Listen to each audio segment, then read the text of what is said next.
चंद्रपूर शहरालगत वाघाच्या हल्ल्यात शेतकऱ्याचा मृत्यू. दुर्गापूर पोलीस स्टेशनच्या हद्दीतील चोरगाव मधील घटना. चंद्रपूर तालुक्यातील ताडोबा जंगलालगतच्या चोरगाव मधील उद्धव वार्लूजी मोहुर्ले 65 वर्षीय यांचा वाघाच्या हल्ल्यात मृत्यू झाला.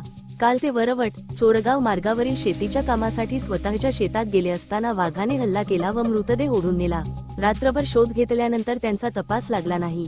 सकाळी वन विभागाच्या स्थानिक कर्मचाऱ्यांनी शोध घेतल्यानंतर 585 कंपार्टमेंट मध्ये मृतदेह आढळला.